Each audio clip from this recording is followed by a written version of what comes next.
Muy buenas Buenas tardes, reciban tardes. una cordial bienvenidos a este webinar que en la tarde de hoy la Pontificia Universidad Católica, conjuntamente con la Facultad de Ingeniería, ofrece a la sociedad en busca de transmitir, socializar todo lo que se está haciendo con respecto a bioinformática. En el marco de la maestría en biología computacional que la Facultad de Ingeniería oferta a la sociedad, me es muy grato invitarles y al mismo tiempo darles la bienvenida a este webinar con título El uso de genomas completos para la conservación de especies. Nuestro expositor de la noche de hoy, el doctor Daniel Chávez. Antes de dar una presentación del doctor, quiero un poquito poner en contexto la razón por la que la universidad busca socializar a la comunidad los avances sobre esta área del conocimiento. La Agenda Prospectiva del 2035, ubica a la genómica, ¿no es cierto?, como la carrera del futuro en primera instancia, y a la informática en segundo lugar como las carreras que van a demandarse más en el año 2035. La fusión de estas dos carreras hacen la bioinformática y que ahora la Pontificia Universidad Católica y la Facultad de Ingeniería, con su maestría en biología computacional, se han convertido en pioneros aquí en el país respecto a este conocimiento, a esta área del conocimiento, ofertando a la sociedad la maestría en biología computacional. Sean todos ustedes bienvenidos. Voy a presentarle al doctor Daniel Chávez. Daniel está interesado en la adaptación, la historia evolutiva y conservación de especies. Para responder estas preguntas, él ha secuenciado varios genomas completos de mamíferos, aves y reptiles. Sus publicaciones van desde las características del evento de migración de canídeos hacia América del Sur, la supervivencia de aves de Galápagos y pumas ante el impacto antrópico y el descubrimiento de genes que confieren resistencia al cáncer. Daniel recibió su título de licenciado en la Pontificia Universidad Católica de Ecuador, iniciando con los primeros estudios de genética en roedores. Obtuvo su doctorado en la Universidad de California en Los Ángeles. Actualmente es investigador postdoctoral en el Instituto de Evolución del Cáncer de Arizona, Estados Unidos, y tiene varios artículos publicados como primer autor en revistas de renombre como Proceedings of the National Academy of Science y Scientific Reports. Entonces, sin más preámbulo, Daniel, cordialmente bienvenido y muchas gracias por tu aporte en este proceso. Muchas gracias, Miguel, por esa linda introducción. Como siempre, para mí es un gusto estar aquí y también les quiero agradecer a todos porque estén aquí por su tiempo. A continuación voy a pasar a compartir la pantalla.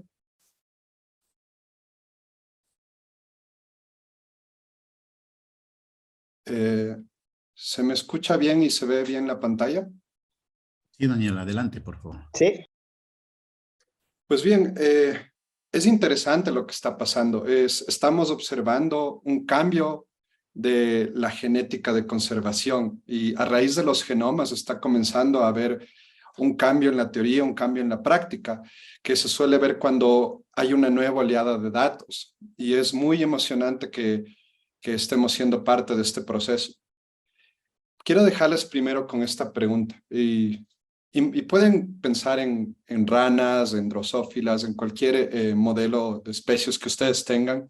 Y la pregunta es, supongamos que tenemos esta población, sabemos que es una población pequeña, la detectamos en cierto lugar y sabemos por algunos marcadores que usamos que la diversidad genética es baja. Y queremos conservarla, no queremos que se extinga porque su rol ecológico en dicha población, en un ecosistema es bastante importante.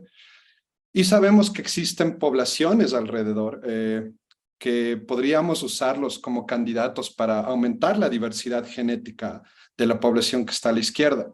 Por ejemplo, en la parte derecha de arriba tenemos una población que es bastante grande, tiene una diversidad relativamente grande. Y también tenemos una población periférica que parece ser pequeña. Entonces la pregunta es, ¿qué usamos? ¿Cuál población usamos como fuente para hacer una especie de rescate genético y aumentar la diversidad genética? Y la pregunta es, ¿debemos hacer una intervención o deberíamos dejar a la población que siga su curso? Espero que con la presentación que voy a dar podamos responder estas preguntas y crear en ustedes la intuición de por qué los genomas completos ahora son críticos para la conservación de especies. La agenda es la siguiente. Primero voy a hablar sobre este nuevo campo que se llama la genómica de la conservación. Una vez entendido los conceptos y de qué se trata, luego voy a hablar sobre casos específicos, tanto en el Ecuador con pumas, asimismo en Galápagos con algunas especies de aves y cómo las cabras afectaron su población. Y terminaré con un caso muy interesante de unos cánidos en Chile, en América del Sur. Entonces, como sé que hay una gama de audiencia que son biólogos, no son biólogos, quiero primero dejar los conceptos claros. Entonces, lo que observamos aquí es un cariotipo de un humano. Tenemos algunos cromosomas y consideremos que tenemos una posición que se llama locus en uno de los cromosomas. Y en esa posición tenemos dos posibles letras. El genotipo tiene dos posibles alelos. Podemos ser homocigotos o podemos ser heterocigotos. Homocigotos como estas dos A's de color verde que se ven aquí, o heterocigotos como una A grande y una A chiquita. Si es que somos homocigotos, es posible que heredamos estos dos alelos de cada uno de nuestros padres, una A de nuestra mamá y una A de nuestro papá. Y también puede ser que solo existe este alelo, no existe la A chiquita. Esto posiblemente se deba a que la A chiquita, si es que es recesivo, es deleterio, fue quitado de la población después de mucho tiempo. También podemos ser heterocigotos, pido disculpas, esto debe ser una A chiquita, no una T, pero la idea es que tenemos dos diferentes alelos. Una posibilidad es que hay una alta tasa de mutación, pero una posibilidad posiblemente más probable es que nuestros padres no estén relacionados y por eso nos están dando alelos distintos. Es decir, hay mayor heterocigosidad, mayor diversidad genética. Es decir, la heterocigosidad siempre se relaciona con algo bueno, algo que es genéticamente alto, pero ahora vamos a ver qué es lo que pasa con los genomas enteros. Y cuando hablo de genomas enteros, quiero decir que se secuencia absolutamente todo el genoma, todos los autosomas, como se ven aquí, los cromosomas sexuales también, en el caso de haber mitocondrias o cloroplastos en las plantas, todo, absolutamente todo el material genético. Entonces tenemos tres tipos de combinaciones: homocigotos dominantes, que pueden ser un alelo que, imaginémonos que el verde es beneficioso. Tenemos heterocigoto, imaginémonos que la A chiquita es maligno y se expresa de forma recesiva, que es la parte inferior. Es decir, cuando tenemos la combinación de las dos A chiquitas, eso puede ser malo y llevar a la población a la extinción. Algo que pasa es que cuando se está en estado heterocigoto no se suele expresar ese alelo, pero no quiere decir que ese alelo se ha ido de la población. Entonces, para ejemplificar mejor esto, imaginemos el siguiente escenario. En la parte izquierda, imaginemos que cada color es el fenotipo que se está expresando, lo que les mostraba antes, y tenemos el tamaño de la población. Empezamos con una población de un tamaño de alrededor de 10, es solo un número arbitrario, pero digamos que es una población relativamente grande que empezamos. En el eje X tienen el tiempo, entonces lo más antepasado es al lado izquierdo, y tenemos, como podemos ver, diferentes alelos. Comienza a haber una fragmentación de bosque, algo, y comienza a haber una reducción en el tamaño, una reducción drástica, y lo que tenemos es que comienzan a haber varios alelos deleterios. La razón por la cual comienzan a aparecer es que estaban escondidos de forma heterocigota en los colores, en las caritas verdes que están aquí, y al cruzarse heterocigotos con otros heterocigotos se comienza a tener estos estados recesivos que llevan a la población posiblemente a la extinción. La razón por la cual nos preocupa la variación genética en las poblaciones pequeñas es porque una fuerza que se llama deriva génica puede llevar estos alelos de color rojo a fijarse en la población, es decir, solo van a haber genes deleterios y pueden llevar a la extinción, como se ve al último aquí. Entonces aquí vemos que cuando son 6 comienza a aumentar la frecuencia y 4 básicamente ya se han fijado y lo único que tenemos son genes deleterios. Esto nos sabíamos de la genética clásica y la teoría. Eh, Otra forma de ver la deriva génica y una analogía es un borracho sale de un bar, como lo pueden ver aquí, y la deriva génica es una fuerza que es al azar, a diferencia de la selección. Y el borracho comienza a ir en pasos randómicos. E imaginemos que esto es un puente. Si comienza a dar un paso hacia la parte de arriba, se va a caer al abismo, igual abajo se va a caer al abismo. Esa es la forma como se fijan los genes. Mientras el puente es más ancho, menos probabilidad de que se caiga el borracho. Mientras el puente es más angosto, más probabilidad. Esa es la analogía con la deriva génica y por qué es tan importante en poblaciones pequeñas. Nuevamente, esto es lo que se sostenía en la genética clásica. Pero ahora lo que se está viendo con genomas enteros es lo siguiente. Tenemos un segundo escenario, donde igualmente comienza a haber una declive poblacional, partimos del mismo 10, 6, pero ahora en vez de haber un declive drástico, tenemos una población que se mantiene pequeña a lo largo del tiempo. Es decir, alguna cosa hace que se fragmente o vive en una isla y se mantiene pequeño durante mucho tiempo. Y los genes comienzan a expresarse, pero a la vez que se expresan son quitados por selección. Y hay una cosa que se llama genetic purging o algo así como limpieza de los alelos deleterios. Y esto es lo que se está comenzando a observar en las poblaciones, que no porque tengan una diversidad genética alta están ya básicamente en la extinción o se deba aumentar su diversidad genética. Eso por un lado. Y lo que nos está mostrando básicamente el purging es que a la final vamos a tener solo genes beneficiosos. Como se puede ver aquí, aquí la selección ha eliminado estos alelos. Y otra cosa que tenemos que pensar es, supongamos que aquí tenemos una diversidad genética baja de una población que les había explicado antes, que si la dejamos sola va a sobrevivir porque ya no tiene genes deleterios, pero decimos no. Hicimos unos microsatélites o unos cuantos genes y la diversidad genética es baja. Entonces voy a hacer una especie de cruce con poblaciones que son genéticamente altas, como está aquí en la parte derecha. Pero lo que puede pasar es que como estoy metiendo genes altamente deleterios, pero en estado heterocigoto, puedo estar al inicio muy bien, la población comienza a aumentar, tiene varios alelos, pero luego se extingue. Y yo pienso que es por otra cosa, pero básicamente yo fui el responsable de la extinción de esa especie por no haber tomado en cuenta la carga deleteria y el tipo de genotipo que tienen. Entonces, a la final tenemos un escenario como este, donde en el eje X es algo así como el inbreeding, qué tan emparentados están los individuos. Mientras más emparentados es más peligroso porque más posibilidad de estos genes deleterios. Entonces, algo así como mientras más a la derecha estemos de color rojo, la probabilidad de extinguirse es mayor porque hay mayor endogamia, más emparentados. Y en el eje Y tenemos básicamente la cantidad de estos genes altamente deleterios. Entonces, si tenemos genes altamente deleterios y bastante endogamia, hay un problema. Estamos básicamente en la parte derecha superior. Entonces, lo que se intenta con la genética clásica es esta flecha de color gris, donde lo único que queremos hacer es aumentar la diversidad genética, pero no sabemos que probablemente estamos aumentando en el eje Y la cantidad de genes deleterios también. Entonces, básicamente estamos aumentando la probabilidad de que una especie se extinga. Eso es lo que hemos venido haciendo usualmente, pero lo que se está viendo con genomas enteros es que deberíamos hacer lo que hace la flecha blanca.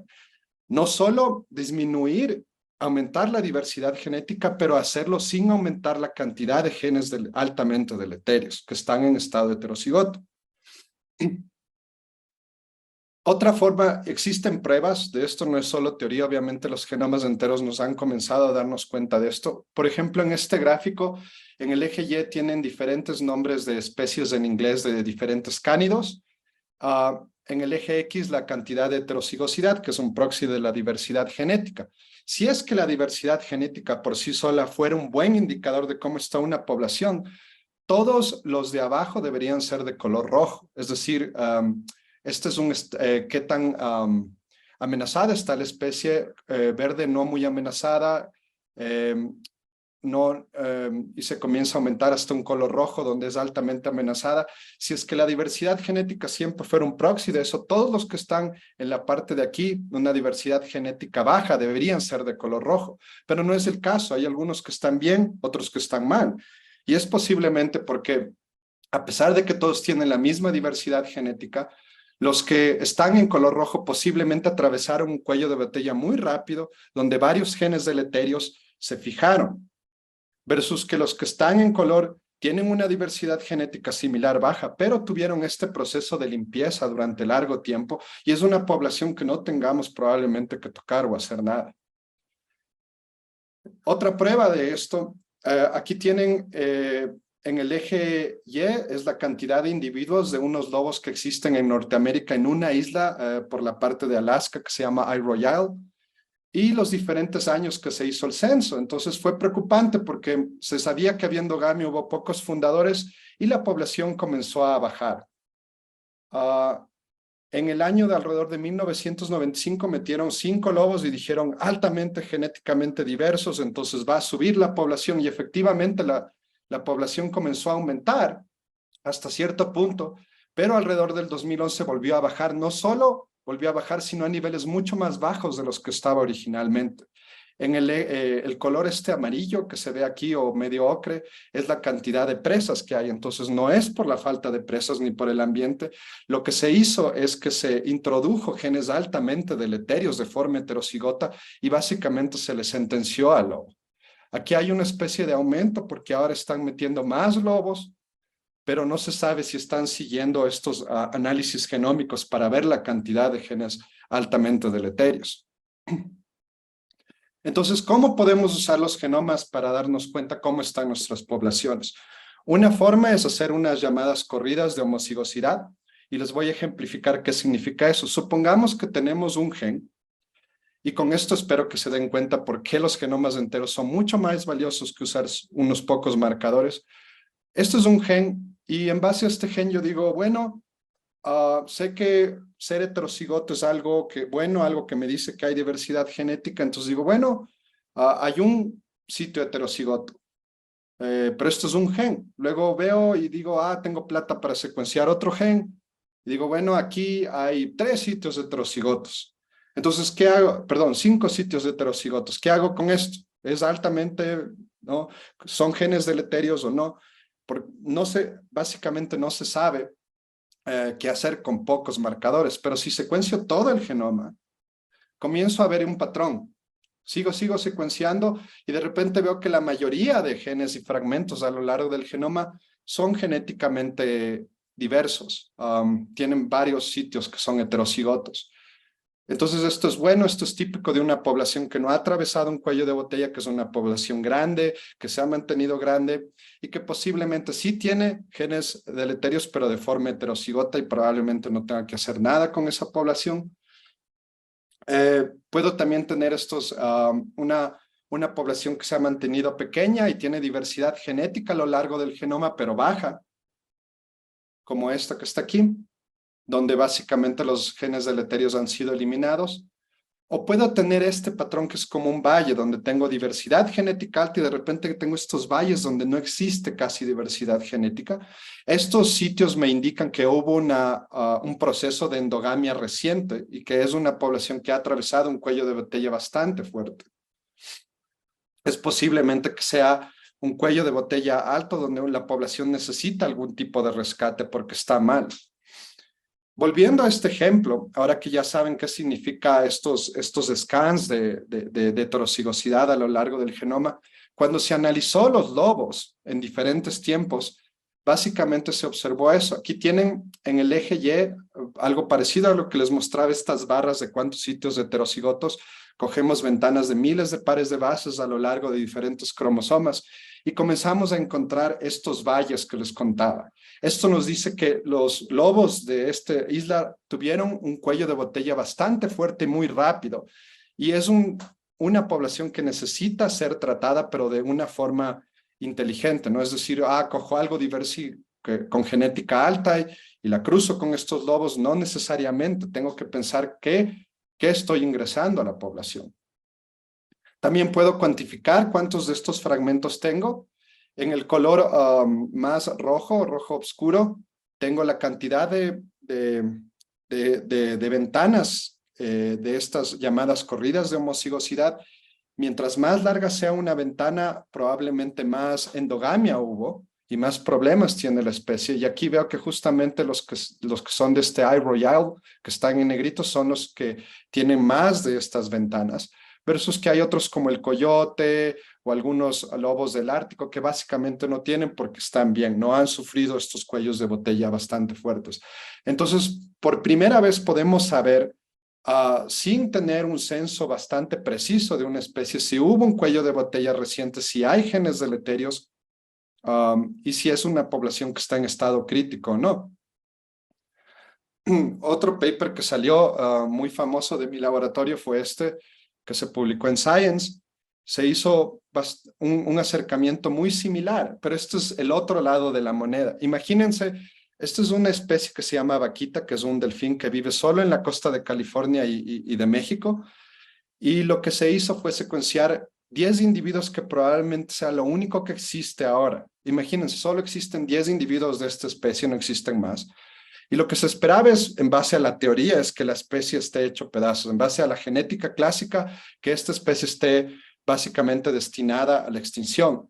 Pero lo que se encontró no fue eso, se encontró que aquí están estos picos nuevamente de heterocigosidad y esto es una población que se ha mantenido baja a lo largo del tiempo, algo así como este esquema que les había dicho. Al haberse mantenido baja, a pesar de ser solo 10 individuos, ha logrado limpiar todos sus genes deleterios. Y eso se puede observar también en el gráfico de la izquierda. Aquí tienen la cantidad de genes deleterios que hay en estado heterocigoto, es decir, estos genes que yo les decía, altamente deleterios escondidos de forma heterocigota, y ven que la vaquita básicamente no tiene. Otra especie que sabemos que se ha mantenido pequeña, la orca, tampoco tiene, y especies que son genéticamente diversas, como la ballena azul, tienen bastante de estos genes. Entonces, la teoría nos está diciendo, la genómica, nos está diciendo que la diversidad genética no necesariamente es bueno en todos los casos, porque puede tener estos genes deleterios escondidos de forma heterocigota. Entonces, imagínense lo que le pasaría a esta población de la vaquita. Si yo encuentro otra población altamente genéticamente alta y la mezclo, podría estarle sentenciando a la extinción. Entonces, una vez que ya tenemos claro esto, en los próximos 20 minutos o media hora les voy a enseñar unos ejemplos específicos que he estado haciendo en Ecuador con algunos colaboradores. Y también para que ustedes vayan pensando si tienen este tipo de modelos o estudios, esto ya es algo que se lo puede aplicar en el país. Primero, la endogamia en pumas del Ecuador. ¿Por qué nos interesaba los pumas del Ecuador? Los pumas han sufrido unos cuellos de botella bastante drásticos en América del Norte y algo no chévere, pero algo interesante en cuestiones de investigación científica es que cuando hay esta señal de cuello de botella y tienen genes deleterios, lo muestran de esta forma, la cola es torcida en la punta. Entonces es muy probable que si encontramos un puma o cualquier otro felino con la cola torcida haya sufrido una endogamia. La cosa es que encontramos un individuo del Cayambe Coca que tenía la cola torcida, entonces fue alarmante porque dijimos es posible que las poblaciones de Ecuador ya estén mal. No existía ningún genoma entero secuenciado más que solo en Estados Unidos y uno en Brasil, unos 3 en Brasil, entonces decidimos secuenciar el genoma entero, todo se hizo desde Ecuador, secuenciamos genomas de alta cobertura y con herramientas bioinformáticas los comparamos con otros genomas de Norteamérica. Entonces lo que encontramos fue esto, igual un panel muy similar a los que ya les había mostrado antes. En el eje Y la cantidad de heterocigosidad por ventanas, en el eje X los diferentes cromosomas. Y vemos que los 3 diferentes paneles son los pumas de Ecuador, del Cayambe Coca. Lo bueno es que no existe señales de diversidad genética, de una endogamia o cuello de botella, Como referencia les puse uno de Norteamérica, son unos pumas muy conocidos de un caso que hubo en Florida, donde la población llegó a ser tan baja y se estaban básicamente ya cruzando entre primos que por poco se extinguió. Este es uno de esos genomas. Y aquí pueden ver que tiene este padrón como de valles que también les había mostrado en lobos, lo cual no se ve en los de Ecuador. Entonces esto es bastante bueno. Parece que la cola torcida puede ser alguna otra cosa, no necesariamente una endogamia. Entonces, por primera vez evaluamos un genoma en Ecuador en esta perspectiva, no solo cogiendo un valor de diversidad genética, sino entendiendo en verdad lo que está pasando. Entonces, también cuantificamos estas corridas de homocigosidad, como les mostré antes, y vemos que todos estos que están aquí desde Florida hasta abajo son los de Estados Unidos. Aquí está este de Florida es muy interesante porque tiene menos porque se hizo un rescate genético, entonces sí se logró disminuir algo las corridas de homocigosidad. En el eje izquierdo tienen la cantidad de solo heterocigosidad y en el eje derecho tienen la cantidad de estas corridas, qué tan largas son estas corridas de homocigosidad. En la genética clásica lo que usualmente vemos es lo que está en la izquierda. Y como ustedes pueden ver, algunas veces no es tan informativo porque está más alto aquí, más abajo, pero si vemos las corridas de homocigosidad, eso es mucho más fuerte porque vemos que muchas de las de Estados Unidos tienen bastantes de estos fragmentos largos que indican endogamia. Pero en el caso de Ecuador, inclusive Brasil, podríamos decir toda Sudamérica, parece que los individuos están bien. De ahí hacemos, como tenemos todo el genoma, podemos saber exactamente de dónde viene el marcador. Si viene de una región, de un enhancer, si viene de un promotor, si viene de una región que básicamente no codifica para nada, de un factor de transcripción, o si viene de una región codificante importante. Como ustedes saben, no es lo mismo tener una mutación en la primera base del aminoácido, en la segunda o en la tercera. No es lo mismo que el aminoácido cambie y no pase nada con la proteína, que sea un sitio activo. Entonces lo que hicimos fue determinar qué cantidad de genotipos hay que tienen este alelo en color rojo que es altamente deleterio o que tiene un efecto bastante significativo en la proteína y en probablemente la función y el fenotipo, el fitness del animal. Y lo que vemos es que aquí tenemos la proporción en color medio oscuro, es en forma recesiva, y en color gris es en forma heterocigota. Y algo que es interesante es que los de Ecuador no tienen mucha forma recesiva, como es de esperarse, no han sufrido este cuello de botella. Y miren los de Norteamérica tienen muchos más alelos recesivos, y esto es por lo que sufrieron un cuello de botella reciente. Entonces, esto es una manera funcional de darnos cuenta si la población podría estar mal o no.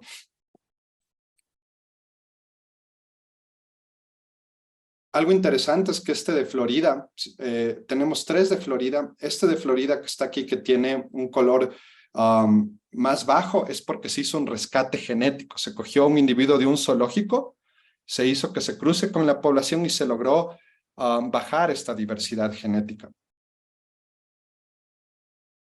Esto también se evidencia aquí. Esto es una especie de filogenia. En el eje X es simplemente cuántas mutaciones neutrales se va fijando.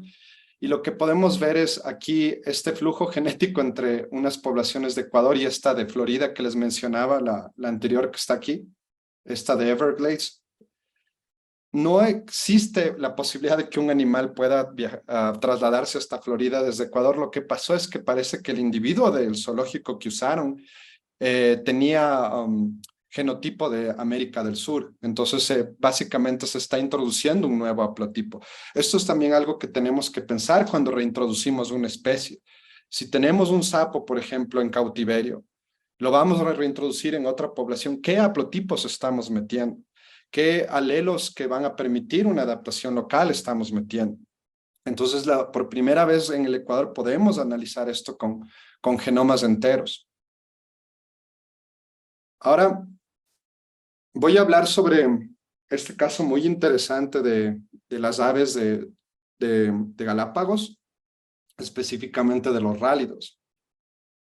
Los rálidos, están aquí una foto bien bonita, son unas aves que viven, que no vuelan. Probablemente colonizaron las islas hace más o menos 1 año o 1 millón de años. Y aunque lo crean, a veces yo muestro esta foto y no piensan que no es Galápagos. Bueno, en Ecuador sí, es más en el extranjero donde dicen, pero Galápagos es seco, ¿no? En Galápagos, de hecho, hay un hábitat húmedo. Aquí hay una foto de islas que llegan a ser tan altas y por cuestiones de las corrientes que logra ver este hábitat húmedo. Y los rálidos viven en estos hábitats.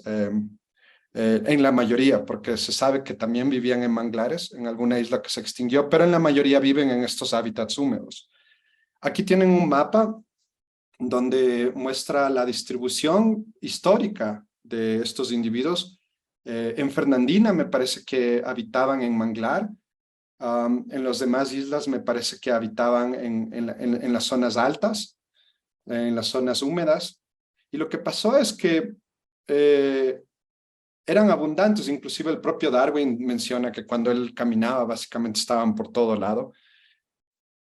Y lo que pasó es que hubo la introducción de cabras y básicamente en 10 años las cabras comenzaron a alimentarse de la vegetación donde se refugian los rálidos y como consecuencia los rálidos comenzaron a extinguirse, a bajar la población.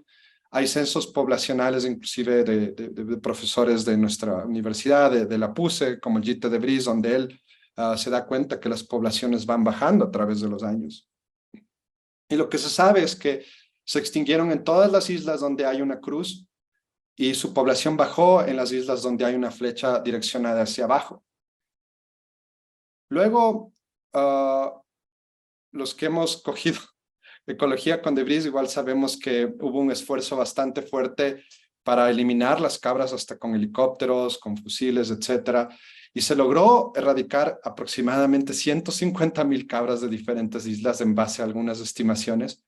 Y lo interesante es que comenzó a subir las poblaciones y apareció de nuevo en Pinta. Y Pinta es una isla muy pequeña en comparación a las otras. Pero el ave volvió a aparecer. Entonces, hubo varias cosas que queríamos saber aquí. Un lindo modelo para saber cuál es el efecto de alelos deleterios, de diversidad genética que las cabras tuvieron en la población, por un lado. Y segundo, de dónde apareció estos individuos de la isla de Pinta. La hipótesis que teníamos es que probablemente vinieron de la isla de Isabela. A veces se sabe que logran flotar en vegetación algunos reptiles o algunos insectos. Se dispersan de esa manera porque sabemos que no vuelan más de unos pocos metros.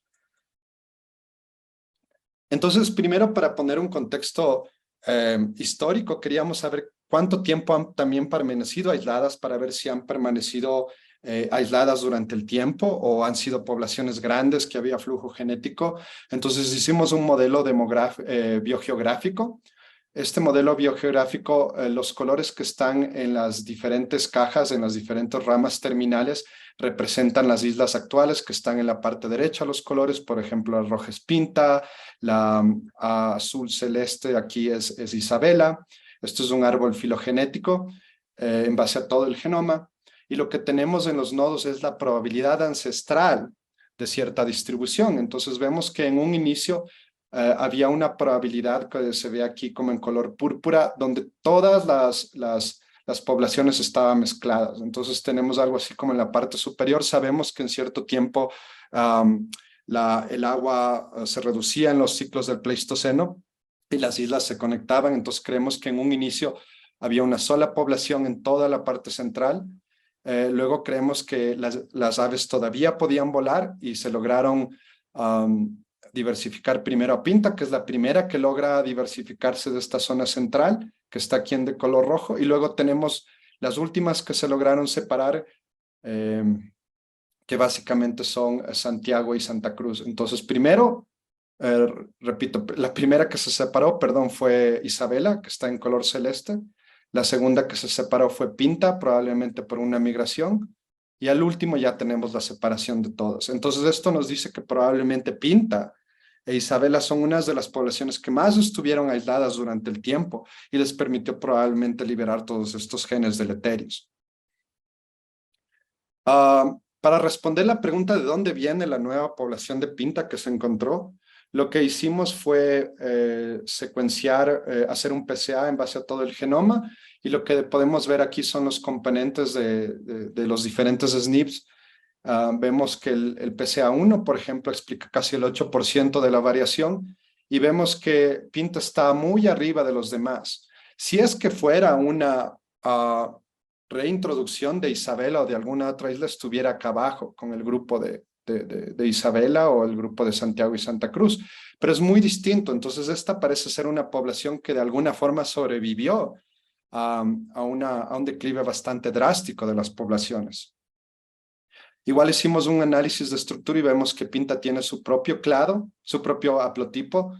Y algo interesante es que vimos, a pesar de que Isabela fue la primera que se diversificó al inicio, existe flujo genético entre Isabela y Santiago y Santa Cruz, posiblemente porque estos flujos del Pleistoceno siguen permitiendo que las especies de alguna forma se crucen entre islas. Y aquí también tenemos en esta árbol, como les había mostrado con los pumas, en este caso también hay un soporte de flujo genético entre Isabela y Santiago.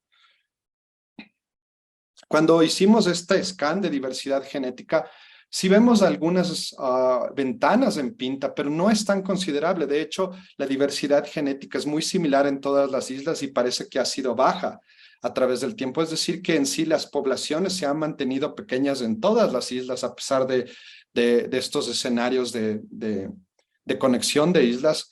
Al parecer ninguna tiene esta señal de endogamia fuerte, como les había mostrado antes. Cuando hago este análisis nuevamente, miren el poder de la genómica aquí. Nuevamente, si yo solo veo la heterocigosidad, casi todos tuvieran el mismo valor. Y digo, ya se acabó el paper y publico. Pero no, hay cuestiones muy interesantes aquí donde sí se ve que la mayor cantidad de corridas de homocigosidad que van de 2 a 10 megabases, es decir, miles de millones de bases, son básicamente en Pinta, que están en este color verde. Entonces, Pinta parece que sí tuvo una declive bastante fuerte, mucho más que las otras, y probablemente esto explica por qué casi ya no se encontró y se la creía extinta. Cuando vemos la cantidad de genes deleterios en diferentes genotipos, sí vemos una cierta tendencia de mayor cantidad de genes deleterios en forma recesiva en Pinta. No obstante, no es muy diferente a las otras islas.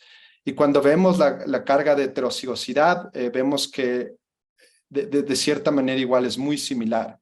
Entonces, creemos que de alguna forma alguna población o la eliminación de cabras que fue tan veloz impidió que haya un efecto de cuello de botella muy drástico.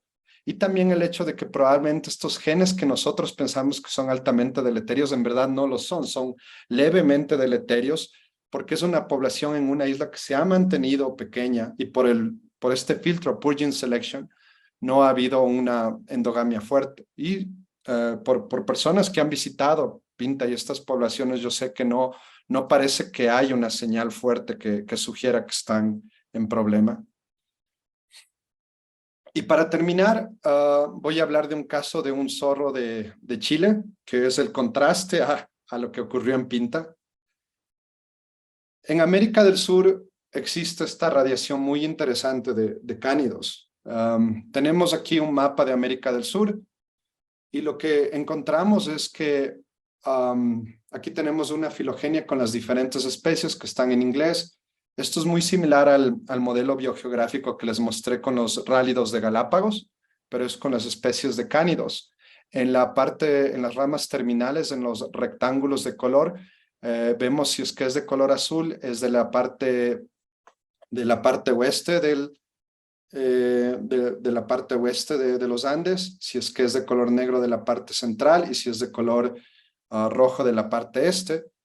Y vemos básicamente que existe un patrón. Si corremos un modelo biogeográfico, vemos que los nodos soportan primero la distribución ancestral del este de los Andes. Entonces sabemos que los cánidos primero se distribuyeron y ingresaron probablemente por el este de los Andes, muy similar a otros carnívoros, y probablemente en la parte sur de los Andes circunvalaron la parte más baja cuando las condiciones lo permitían y luego se diversificaron en estos otros especies que están así aquí, como el zorro de Darwin, este es el lobo de páramo que hay en Ecuador, el de más arriba es el séchura que hay en Perú y probablemente una partecita del sur de Ecuador. Algo que, ahora claro, ustedes me dicen, pero ¿y por qué me estás hablando de evolución si esta charla es de conservación? Siempre es importante poner el contexto evolutivo, porque ustedes pueden darse cuenta que una población que está al oeste de los Andes probablemente no es tan extensa y no puede ser tan grande como una población que está al este. El hábitat es más pequeño y sabemos que la distribución del séchura, el único que tiene una distribución amplia es el lobo de páramo, pero tanto el zorro de Darwin como el séchura son poblaciones muy, muy pequeñitas. Entonces es algo muy crítico a considerar.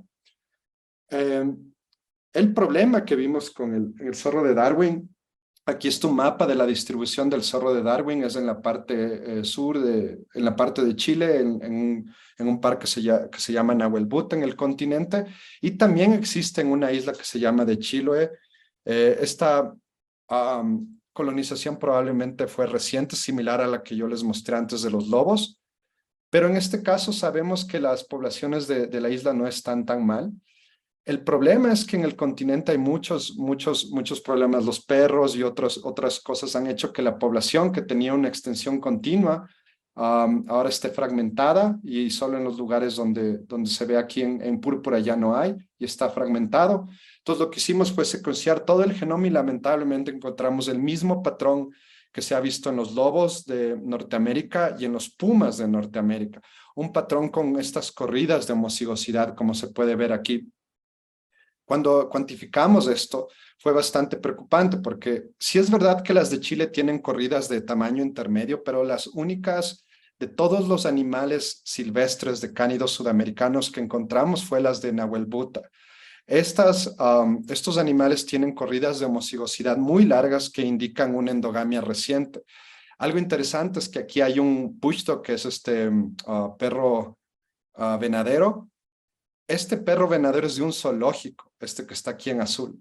Y miren que se parece el patrón a un Darwin Fox. Es decir que, y sabemos que este se ha cruzado entre parientes en el zoológico, es decir, a ese nivel está el zorro de Darwin.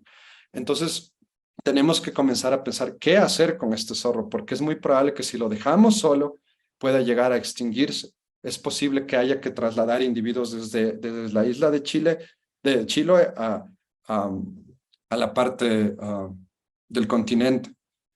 Entonces, como conclusiones, se puede identificar, usar los genomas enteros para darnos algo más que solo un valor, que usualmente se hace con otros marcadores, decirnos cómo está una población, como corridas de homocigosidad, qué tanta carga de genes deleterios tiene para pensar qué vamos a hacer en el futuro, si la dejamos en paz o la cruzamos con otras poblaciones.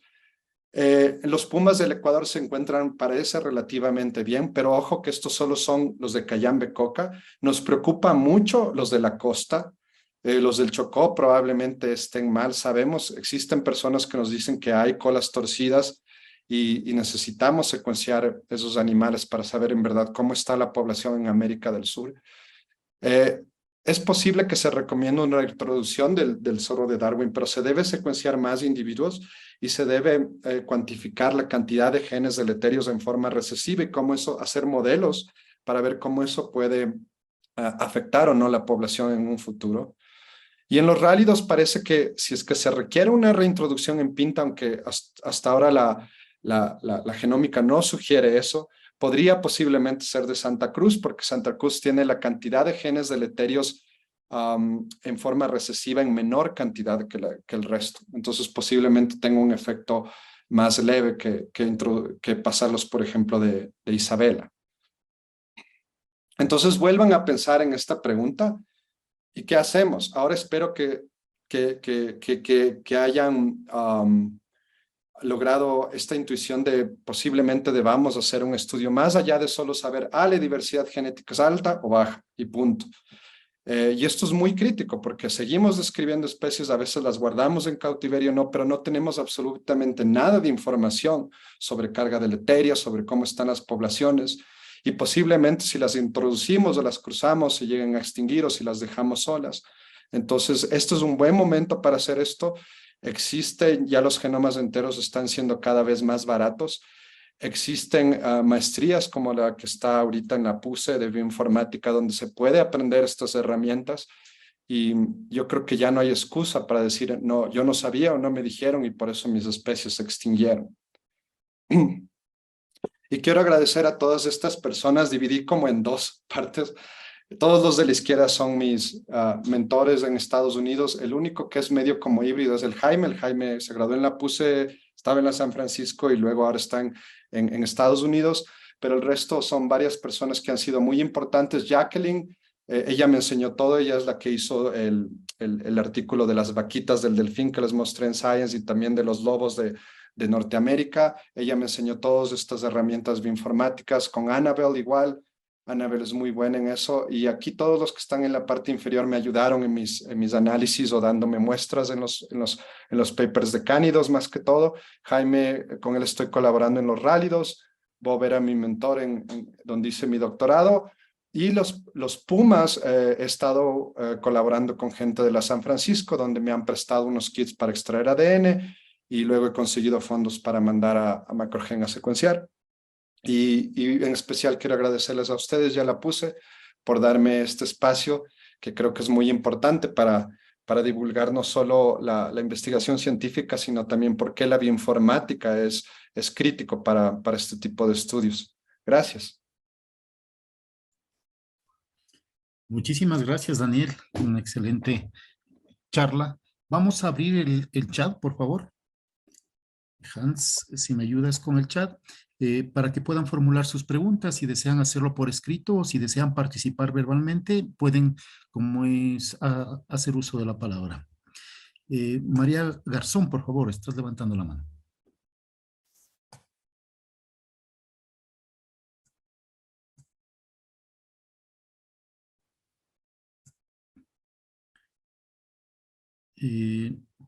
María O sea, Garzón. disculpe, y ahora sí, no, usted no recomienda, o sea, mezclar especies dentro de la misma familia, o sea, dos perritos que son hermanos para mantener la especie, para mantener la raza, o sea, se mezclan con las crías, para tener crías finas, por así decirlo. ¿Es recomendable o no? No, de hecho hay algunos papers publicados sobre las diferentes razas de perros. Eh, Elaine Ostrander es una persona y también los de, se me fue el nombre. Si te interesa, luego te puedo pasar, pero lo que se logra evidenciar es que los perros de raza tienen muchas afecciones anatómicas. Viven menos de lo que deberían porque justamente tienen esta carga deleteria bastante fuerte. Entonces sí es verdad que se logra mantener algunas características propias de la raza, pero a la final se está mezclando entre individuos emparentados y es como lo que ocurría en la realeza, que hay casos como reyes de España, etcétera, que tenían bastantes problemas y morían jóvenes porque su carga deleteria era bastante alta. Entonces sí, no se recomienda, si es que tú quieres que tu perro viva bastante tiempo, yo diría que los perros que se adoptan de la calle son los que más viven porque tienen probablemente la diversidad genética más alta. Pero sí, es lo que se cumple en perros, básicamente pasa en hábitat salvaje también. Buena. Muchas gracias. Andrea Dávila, por favor.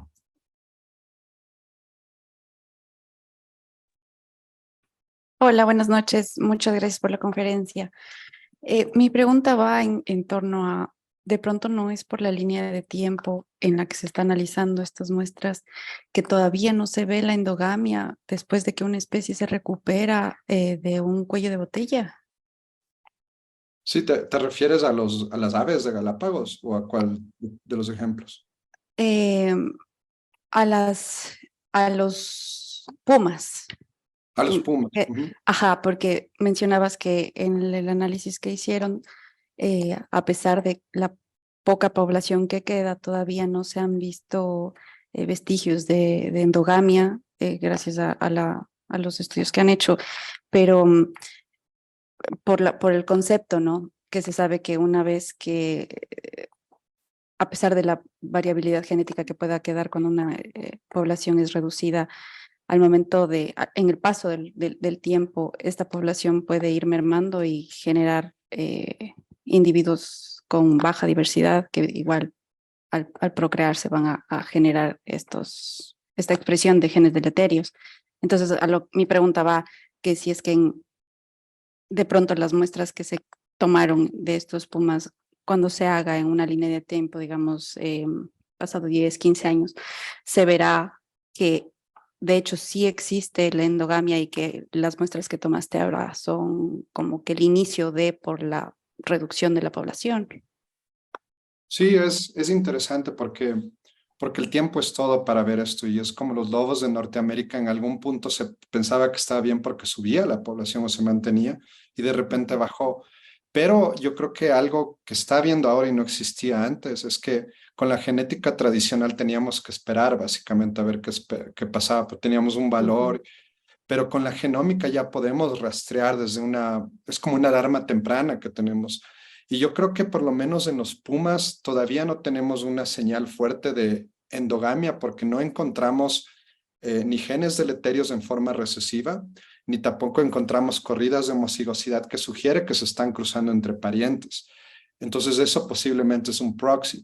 Pero lo que sí creo que puede estar pasando con pumas es que la historia puede ser diferente en otras regiones. Es posible que estemos viendo la mejor población que existe en el Ecuador, algo así, versus que en la costa, inclusive en el oriente puede no ser el caso. Lo que sí no estoy seguro es en los rallies, porque fue tan rápida el declive que es posible, y sí estoy encontrando una proporción significativa de genes recesivos, deleterios, que es posible que ahí sí en el transcurso de los años comience a bajar sin razón alguna, y es porque hay señales de endogamia. Pero en los pumas no me parece, puedo equivocarme, pero no creo que existe una señal de endogamia fuerte que sugiera que van a haber un declive. Muchas Gracias. gracias. Gracias. Gracias, Daniel. Edwin Mejía, por favor.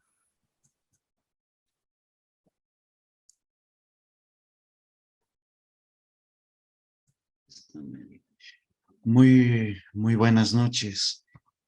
Excelente la Igualmente. exposición. Gracias. Yo voy a patear un rato el tablero. No tengo nada que ver con la biología, pero sí me dedico a algo de la biología. Soy médico.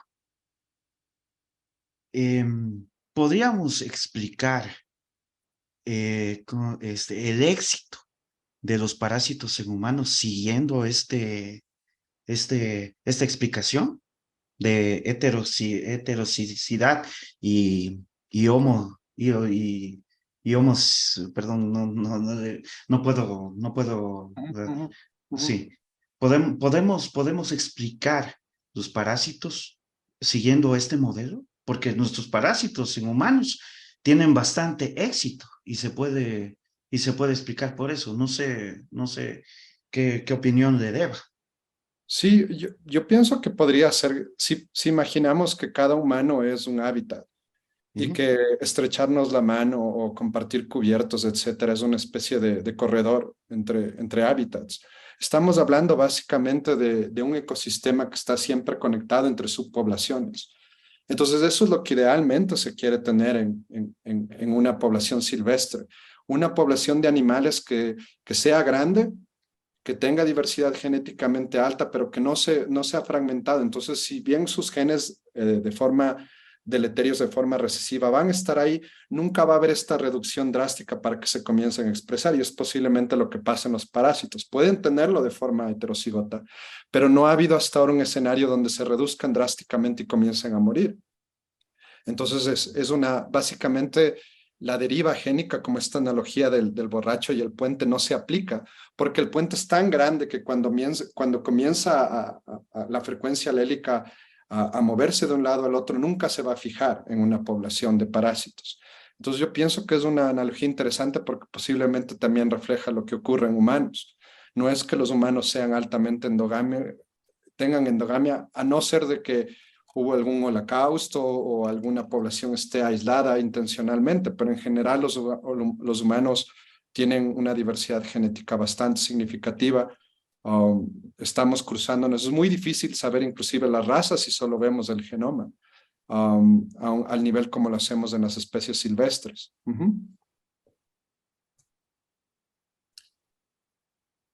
Gracias. Fernando Ayala, por favor.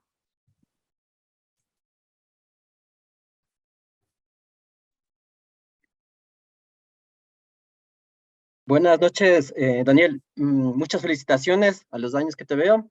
Y una consulta, un poco ya viendo todo el contexto del análisis que se hace, ¿es posible que de pronto las especies que están en islas, comparando con las del continente, tengan este destino por su alta homogosidad, a que de pronto no sean favorecidas con el tiempo o a la final de pronto sí puede ser que sí puedan seguir viviendo, ¿no? No sé.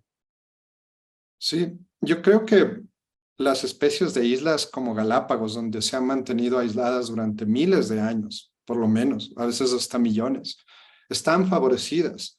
Porque yo creo que lo que nos dice solo lo de los rálidos, y seguramente vamos a comenzar a ver más y más.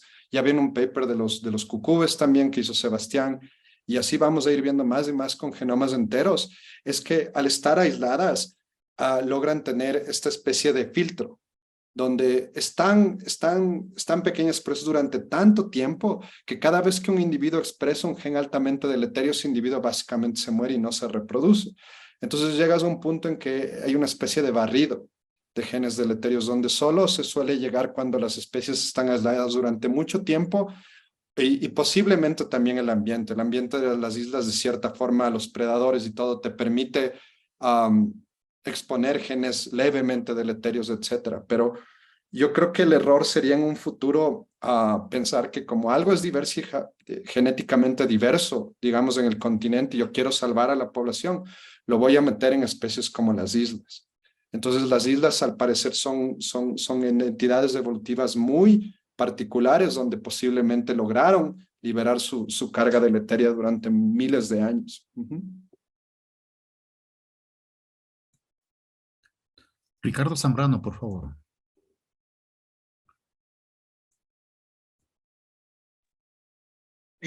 Buenas noches. Hola Daniel, ¿cómo estás? Felicitaciones por tu charla. Yo tengo una duda puntual. Para realizar todos estos análisis, evidentemente hay un trasfondo que es de ciencia básica, ¿no es cierto? El tema de la colecta de especímenes en campo, la toma de muestras, etcétera.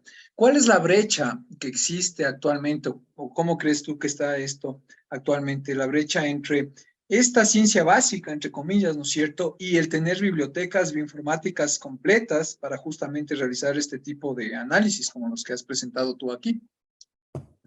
Sí, yo creo que la parte de colecta de muestras es muy similar a hacer, por ejemplo, un citocromo B o microsatélites. Lo que se recomienda es sangre, es decir, que no necesitas colectar al individuo. Colectando un poquito de sangre ya tienes suficiente para hacer análisis genómicos. Inclusive en aves hay unas tarjetas donde coges una gotita y le pones en una tarjeta, que es como una hoja seca, y con esa ya puedes básicamente secuenciar un genoma.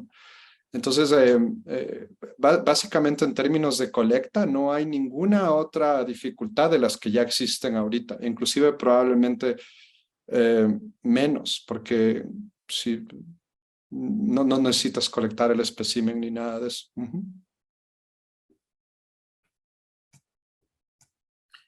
Doris Vela, por favor. Daniel, primero felicitaciones. Gracias. Muy lindos y muy interesantes trabajos. Yo creo que pues podemos hacer muchas cosas bastante interesantes también con Drosophila, en la misma línea que has estado trabajando. Mi pregunta es, bueno, es una pregunta y a la vez una observación, porque pues ahora sabemos que a través de la pangenómica ya ni siquiera es necesario ni siquiera mirar a los organismos que vamos a analizar, porque con muestras de agua, incluso con muestras de aire, ahora ya se está pudiendo secuenciar los genomas, tomar datos específicos de los genomas de diversas poblaciones y con eso pues hacer los análisis, ¿no? Entonces, me gustaría saber qué potencial le ves tú y piensas tú que nosotros de aquí a corto plazo podríamos hacer estudios de estas características. Sí, es una buena pregunta. El ADN ambiental todavía necesita, creo yo, un empuje para darnos todas estas información que nos da un genoma a partir de, qué sé yo, de sangre. Pero sí, o sea, sí es algo muy útil, sobre todo porque podemos compararlo como comunidades, como relaciones, ver diferencias de temperaturas, pHs y cómo va cambiando la comunidad en base a alguna variable. Sí está mejorando, ya se puede secuenciar inclusive fósiles. De mi laboratorio se secuenció el direwolf con básicamente de un hueso, era un cánido que se extinguió, que creo que salía en Game of Thrones.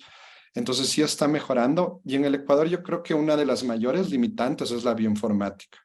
Ya tenemos algunos Minion aquí que se pueden secuenciar algunos genomas de referencia. Si se quiere de alta cobertura, se puede mandar a Macrogen o a Somagen en Estados Unidos por alta cobertura, casi prácticamente al mismo precio que en Estados Unidos. Ya sale mucho más barato que Sanger Sequence. Sanger es una tecnología que se está básicamente ya caduca y sale mucho más caro. Va a llegar a un punto en que las librerías genéticas van a ser más caros que el secuenciamiento. Es decir, vamos a poder secuenciar un genoma por menos de $100. Ahorita está alrededor de $300 o $400. Yo sigo pensando que la mayor limitante es la bioinformática, porque a diferencia de abrir un Genius o Mesquite, donde yo hago todos mis análisis, lamentablemente tengo que saber la terminal, tengo que saber Python, tengo que saber R, pero una vez que se llega a lograr dominar estas herramientas, el cielo es el límite, se puede hacer un montón de cosas. Y obviamente en Ecuador hay un montón de cosas que se puede hacer, solo Drosophila es algo increíble que tiene tantas cosas interesantes. Correcto, Daniel. En el chat tengo un sinnúmero de felicitaciones por lo interesante que ha sido la charla. Y Yuridia nos pregunta, ¿cuántos genomas mínimos por especie son necesarios para hacer este tipo de análisis?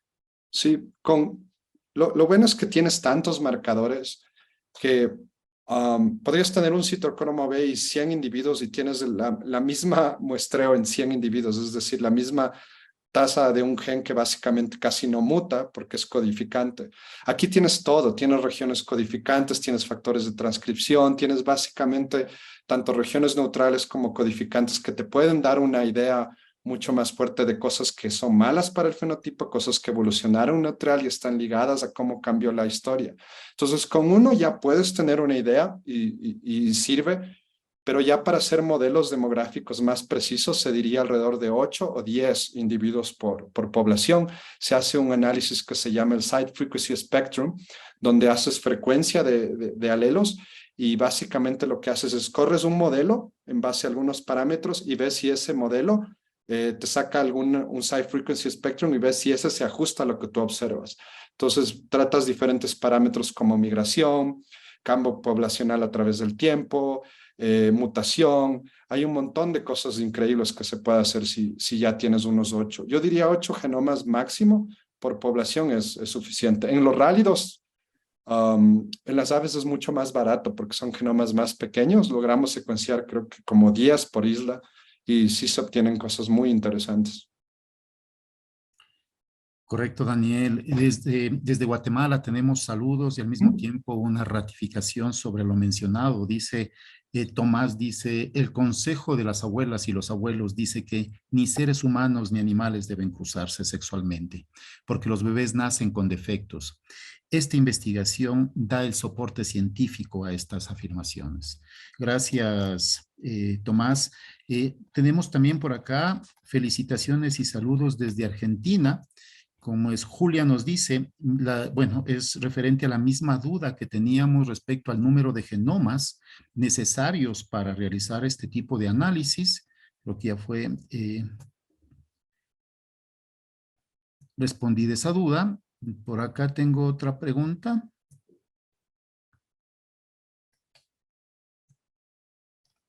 No tengo más preguntas, creo. No sé si me ayudas, Hans, en Facebook. ¿Tenemos alguna pregunta, por favor? Sí, Miguel, acá tenemos una pregunta. ¿Cómo puedo aprender las herramientas usadas en tu estudio?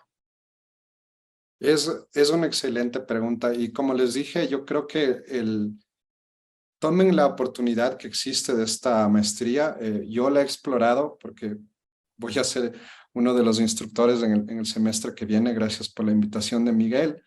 Y es básicamente lo que ustedes necesitan aprender. Son las herramientas básicas que ustedes necesitan, no solo para aprender los softwares, pero sí necesitan moverse en la terminal, se necesitan utilizar supercomputadores que se puede hacer colaboraciones, se necesita usar R para hacer diferentes modelos estadísticos, gráficos, se necesita Python, que es mucho más robusto.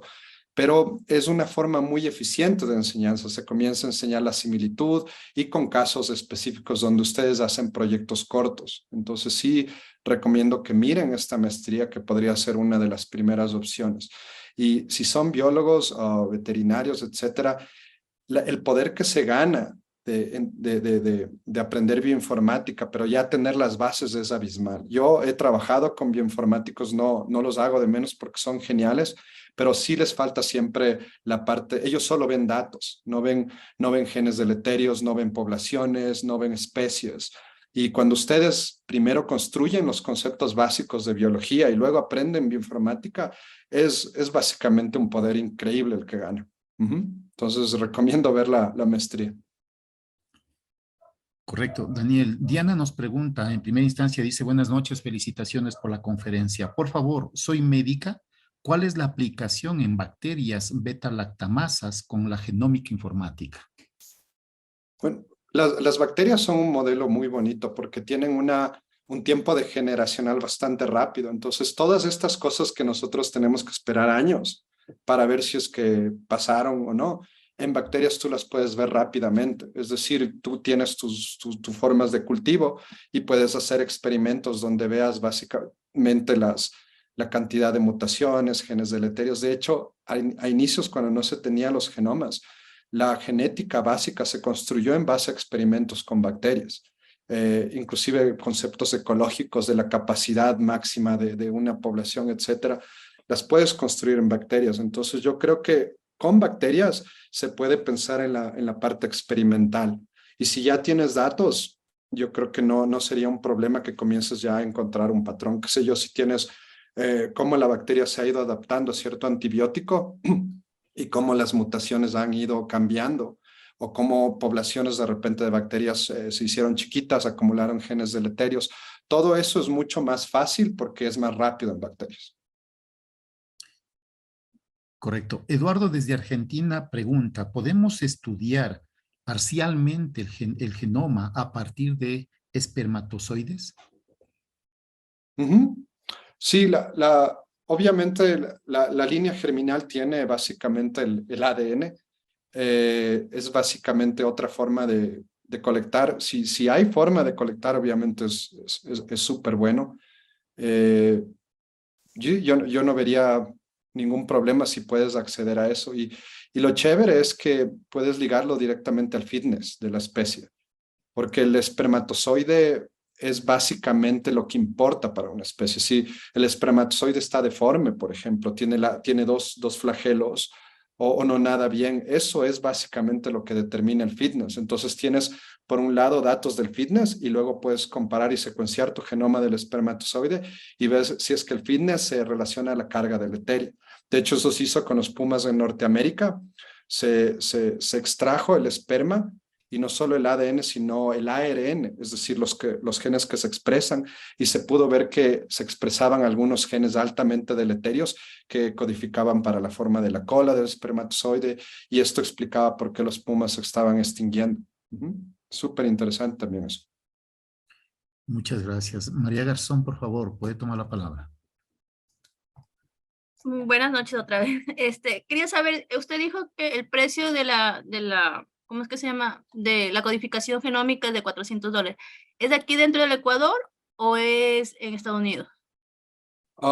Lamentablemente ahorita no hay secuenciadores tan baratos en el Ecuador y me refiero a que depende qué quieras hacer. Si tú quieres construir un genoma de referencia, posiblemente los Minion o los Pro-Minion que están viniendo al Ecuador sean suficientes y depende también tu especie. Hay dos cosas que hay que considerar. ¿Qué tan grande es tu genoma? Si es que es una drosófila, todo lo puedes hacer en Minion prácticamente, porque son genomas pequeños, bastante bonitos y puedes secuenciarlos. Pero si estás hablando de un mamífero que es como de 2.6 gigabases, ahí sí, si tú quieres alta cobertura, tienes que mandar a secuenciar a estos secuenciadores como NovaSeq, donde necesitas alta cobertura. Entonces ahí es donde te cobran unos 300 o 400. De ahí el costo en Ecuador, si es que tienes un genoma más pequeño, no estoy seguro cuál es, porque sé que tú compras los flow cells, pero sí es posible si es que es, por ejemplo, un genoma de drosófila, bacterias, cosas mucho más pequeñas. Inclusive aves me parece que sirven, pero ya mamíferos y sobre todo anfibios, que es lo más grande que hay, eso sí se necesita pensar en otras tecnologías capaz por ahora. No digo que las tecnologías de Ecuador no sean buenas, pero siempre tienes que pensar en qué es lo que quieres. ¿Quieres un genoma de referencia para mapear cosas ahí? O si ya tienes un genoma de referencia, solo quieres alta cobertura. Pero en general se estima que está entre unos 300 o 400 dólares para un genoma del tamaño de un mamífero, con una cobertura como de 30 a 35X, que es bastante grande. Muchas gracias. Joseph Spin, por favor.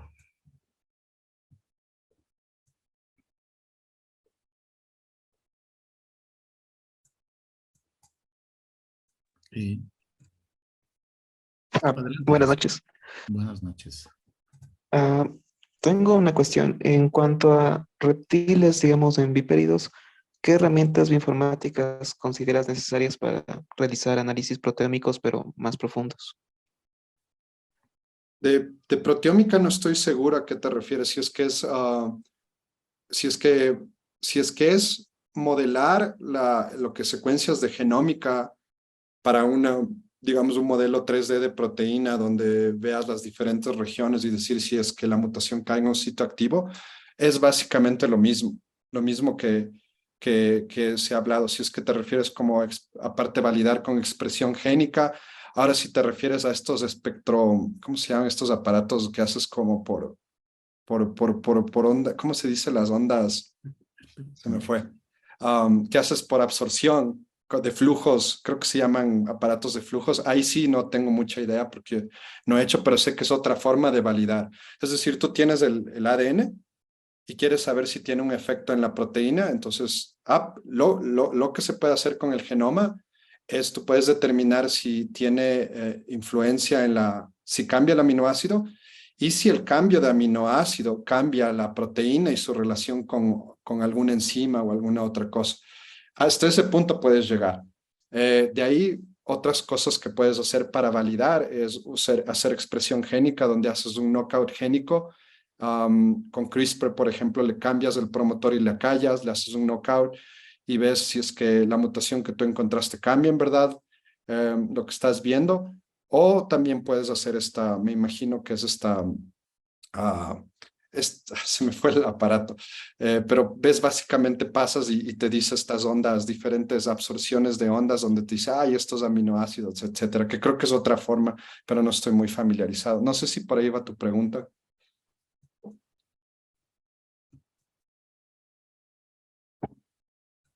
Correcto. Adrián Enríquez, por favor.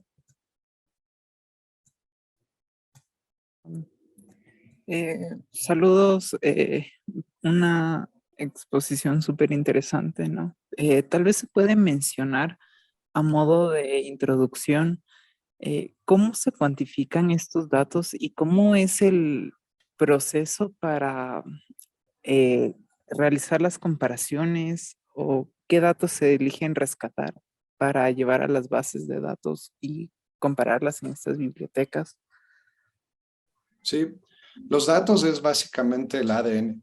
Es decir, tú obtienes las secuencias, pero todo es como una caja de Legos. Imagínate que te compras la estrella de la muerte de Star Wars en Legos o una cosa así súper complicada. Eso es lo que te llega. Si haces un tipo de secuenciamiento de alta cobertura, te llega un montón de piezas, que es bueno porque tienes bastante soporte, pero te llegan piezas chiquitas. Ahora, si tienes un Lego que es para, digamos, 3 años, te llegan Legos más largos, que es más fácil de armar. Entonces, depende los tipos de datos y cómo procesas, depende del tipo de secuenciamiento que hagas y la pregunta que tienes.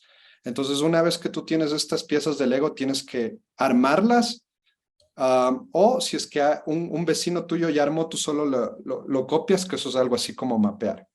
Entonces, estamos en un punto bien interesante porque yo creo que no necesitamos preocuparnos en algunos organismos de secuenciar muchos genomas de referencia porque ya lo están haciendo afuera. Pero igual con un genoma de referencia no respondes nada. Entonces los datos, básicamente el uso de los datos viene con estas poblaciones. Es decir, tenemos ya secuenciado el genoma de referencia de alguna especie, pero no sabemos nada de las poblaciones. Entonces, para responder tu pregunta, la importancia sería saber qué tipo de datos quieres. Eso te permitiría procesarlos de diferentes maneras y qué tipo de preguntas tienes. Y básicamente parte del secuenciamiento, que son el ADN y las diferentes herramientas bioinformáticas que tratan de construir estas piezas de Lego y saber qué es lo que tienes. Tienes una nave y esta nave de dónde viene y esta nave es chiquita o grande, es básicamente algo así la analogía. Correcto. Daniel, tengo otra pregunta acá en el chat de Pablo Argüello. Nos dice: saludos Daniel, felicitaciones por una gran charla. Tiene 2 preguntas. La primera dice: ¿cuáles son las mejores metodologías para la identificación de genes deletéreos? Sí, yo diría que es relativo porque nosotros lo que hacemos es encontrar un gen, una mutación que tiene un alto impacto en el gen y posiblemente en la proteína. Pero eso es una hipótesis. Entonces llegamos hasta ese punto y luego de alguna forma, si es que quieres obtener más validación, tienes que hacer alguna especie de expresión o algo. Pero lo interesante es que estamos viendo que coincide con lo que estamos observando. Es decir, solo con el secuenciamiento de ADN y tú haces estos usos programas, por ejemplo, como los SIF scores. Los SIF scores son unos scores que te dicen si una mutación cambia el aminoácido, pero a la vez cuál es el efecto. Es como un score que varía de 0 a 1, siendo 1 un efecto mucho más fuerte en la proteína.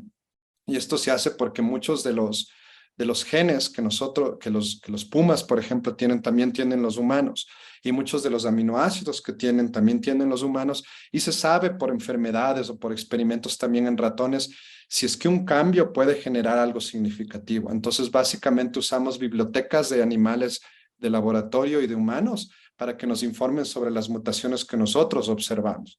Y en base a eso vemos que sí existe cierta relación en lo que estamos observando. Todavía nos falta ir un poquito más allá, crear librerías de las propias especies, que es algo más complicado, pero sí está habiendo una relación entre lo que observamos de genes deleterios usando estos modelos de humanos y laboratorio y lo que vemos que está pasando con las especies que se extinguen, reducen o desaparecen.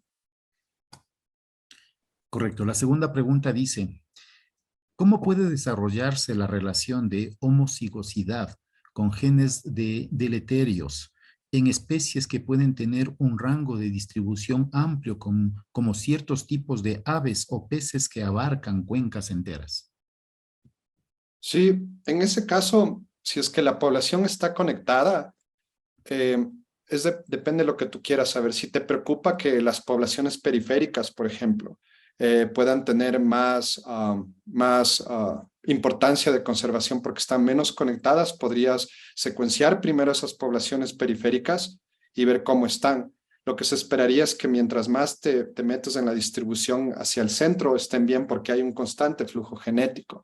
Pero ahí hay algo muy interesante que es en especies que suelen ser así, hay una cosa que se llama adaptación local, que es básicamente si tienes un animal como el puma que se distribuye en una gran gama de países a lo largo de América, puede haber poblaciones en América del Sur que tengan alelos únicos que les permita adaptarse a baja concentración de oxígeno, por ejemplo en los Andes, o a temperaturas altas en la humedad de la Amazonía. Entonces, ahí no solo es importante las corridas de homocigosidad de genes deleterios en subpoblaciones que piensas que tienen menos conectividad, sino también en adaptación local. Y eso es a la final lo que importa, porque lo que vamos a conservar no es una especie. Lo que ya tenemos que decidir ahora que las especies se están extinguiendo tan rápido es las poblaciones. Lo que importa a la final son las poblaciones. Correcto, Daniel. No tengo más preguntas en el chat. No sé si Hans me ayuda si hay más preguntas en Facebook. Tengo una pregunta por aquí. Adelante. Dice, de Ricardo Zambrano, para que existan grandes bibliotecas con información molecular, se debe continuar con investigación básica y exploratoria. Colecta de especímenes, por ejemplo. En este contexto, ¿cuál es la brecha entre estos procesos de investigación básica y tener bibliotecas completas para este tipo de metaanálisis? Yo creo que lo más importante es considerar que debemos comenzar a pensar en genomas enteros, porque usualmente están de moda o siempre han estado de moda las investigaciones de barcoding, que son muy importantes, donde tú secuencias, por ejemplo, 2 o 3 genes mitocondriales de muchas especies que te da la idea de la diversidad, pero no puedes responder nada más. Y si tienes sobre todo individuos en cautiverio y quieres reintroducir, básicamente vas a tener que hacerlo en base a tu intuición. Lo que yo creo que se debe comenzar a hacer es pensar en crear una biblioteca de genomas enteros. Y si es que se tiene ya en museos o en laboratorios ya colectado a buena hora, en el caso de mamíferos, los zoológicos del Ecuador juegan un papel increíble porque tienen básicamente todos los individuos que están en la lista roja de la IUCN y como ventaja sobre zoológicos de afuera, los zoológicos de Ecuador son especies de centros de rescate, entonces tienes no solo la especie, sino también tienes las poblaciones silvestres.